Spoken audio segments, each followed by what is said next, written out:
જય માતાજી.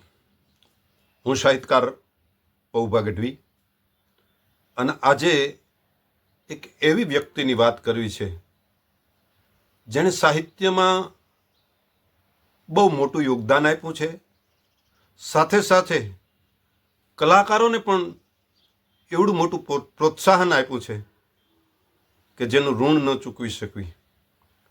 એવા કાઠી દરબાર ભીમડાદ ચીલુમામા ખાચર, જેણે સાહિત્ય પરિવાર નામની એક સંસ્થા ઊભી કરી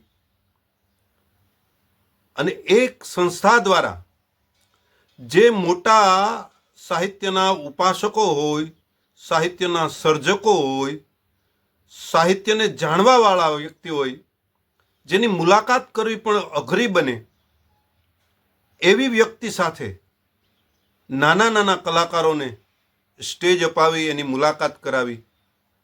એમાં સાહિત્ય પરિવારમાં જોરાવરસિંહ જાદવ, મોહનભાઈ પટેલ, પીઠુમામા ઢોકળવાવાળા, ઇતિહાસવિદ, ઇતિહાસની બહુ સારી જાણકારી રાખનાર અને ઇતિહાસ વિશે ખૂબ જ મહેનત જેને કરેલી એવા ચોટીલા થાનના રામકુમામા ખાચર, તેમજ જો કોઈ સારું તબલું વગાડતો હોય તો એને પણ રજૂ કરે, કોઈ સારી મિમિક્રી કરાવતા હોય તો એને પણ રજૂ કરે. અરે રાવણ હથ્થો વગાડવાવાળા ડાયાભાઈ ભાટ, જેને વિદેશની યાત્રાનો લાભ સાહિત્ય પરિવાર દ્વારા મળે. સાંઈરામ દવે, જેની શરૂઆત એ પણ અમારા સાહિત્યમાં ભળે. દિલજીતદાન ગઢવી ઢસા સાહિત્યના ઉપપ્રમુખ બને. એ જીલુમામા ખાચર મને જ્યારે પહેલી વખત મળ્યા, લગભગ 1996-97 વખતે, તો એને બહુ સરસ મજાની એક વાત કરી. મને કે પૌભા, અમારા કાઠી સમાજમાં બે વાતનું બહુ મહત્વ. એક બેરખો અને બીજું બરસી. બેરખો જેને ધારણ કર્યો કાઠી દરબારોમાં,